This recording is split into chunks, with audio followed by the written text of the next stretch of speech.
Okay, this is the Gates part number. Well, at least the Gates belt's made in the USA. At least the belt is. These, what I always do is just face the, there's your belt number as well.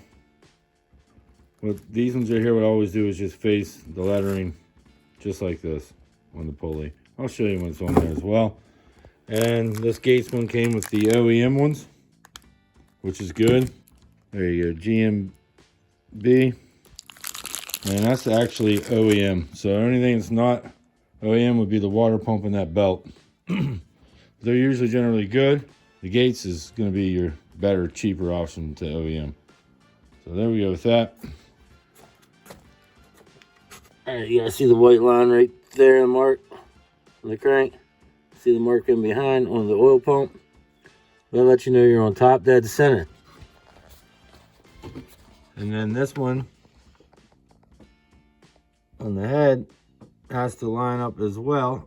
And you'll see a red mark in there. You see that red mark? And that's up, see? That lets you know that your cam and your crank are in top dead center. Right there, which is your tensioner pulley. And then you have another one right there, that hole. That's for the idler. So, and those idle bolts, what they do is they get 32 to 41. If you want to listen to that section of it, or if you come over to here, timing belt idler, 31 to 40. Timing belt tensioner bolt, 31 to 40. Typically what I do is about 35.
Remember now, to torque your idler, since that's the first one you want to put on there, you want to torque that to 32 to 41 torque. 1 to 35.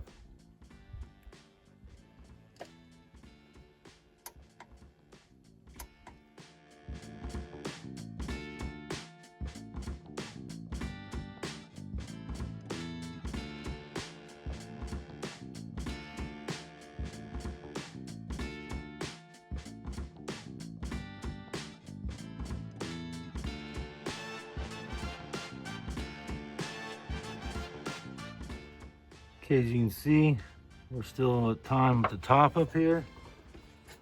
And I don't know if you noticed from the time lapse, we ended up putting this on and taking it back off. Sometimes these belts are really tight, and this was one that's really tight. I mean, you can see how tight it is. You can already see where it pressure into the damn belt already. So this one right here required me to take this off, make sure it was in the time at the bottom, slide everything on at the bottom while this was on the top first. So you can see down here, that's on time. And you want to make sure, if it's too tight, it will pull this backwards with this one on. But sometimes, like I said, they're not so tight, but that's good that this one's tight. Now the next thing you want to do, but this is your deflection in the belt. You see exactly where they want you to check your tension. So what you want to do is tighten this up. You have an Allen wrench. I can't remember the size of the Allen wrench. And then you check for your deflection. The lowest you want is 4 millimeters, and the highest you want 6 millimeters. So anything over 6 is too loose, anything over 4 is too tight. You want to check that right in here, the deflection. So you want to see how far this thing goes back and forwards while you are tightening your tension with your Allen wrench like this. You pull down like this, get a regular ratchet on that, tighten it up a little bit, don't torque it quite yet. Check your tension. Once you're satisfied with the tension, then we'll rotate the motor around and make sure that it stays in time.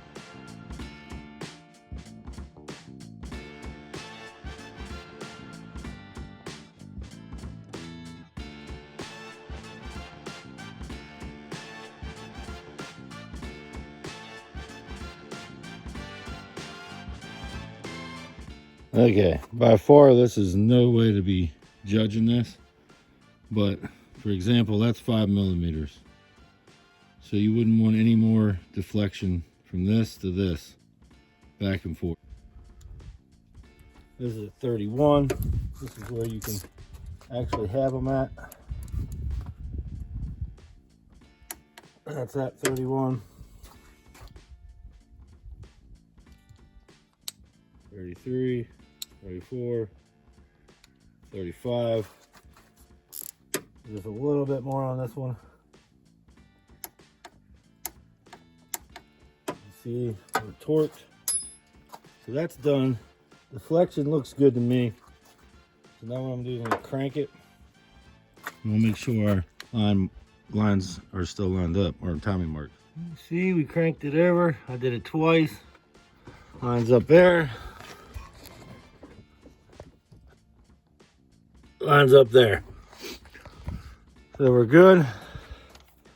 This particular, usually we'll get the belt a little bit stronger, or a little bit tighter, I should say. Why did I say stronger? But you can see that's the deflection that I have.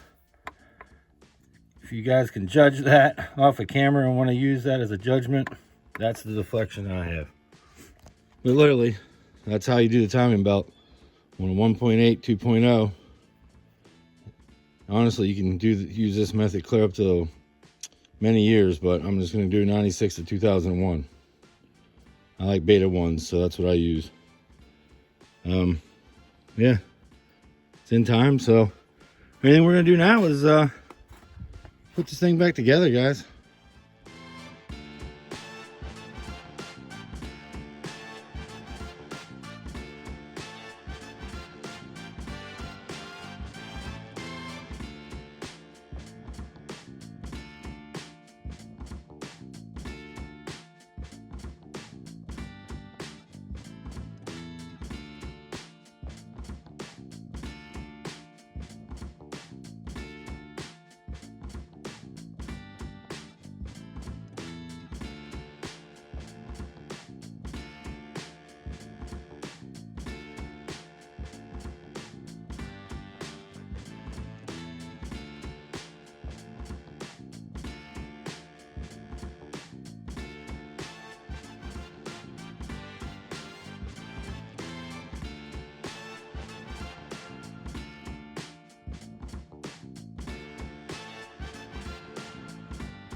All right. All right, very important. Don't forget this.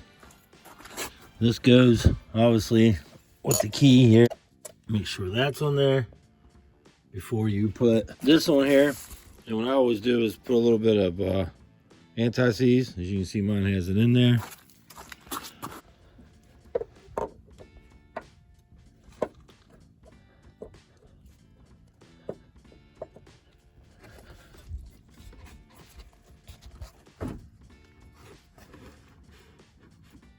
That goes on there, and then you put your bolt in there, obviously.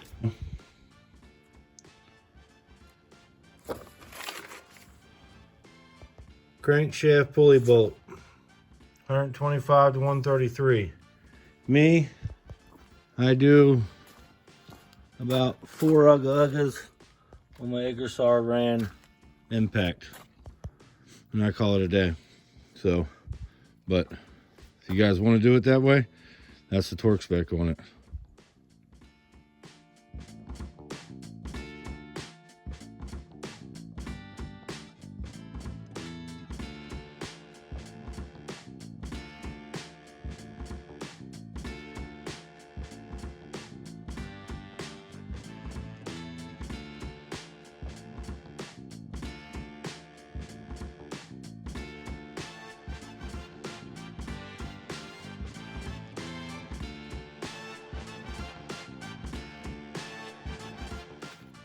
Okay, everybody, we're going to stop here in this video. Timing belt covers are on, alternator's on, power steering belt, serpentine belt, everything's on. Next video will just be buttoning everything up and we'll see how it runs. Go from there. We'll go from there, and I'll see you in the next video. Thanks for watching.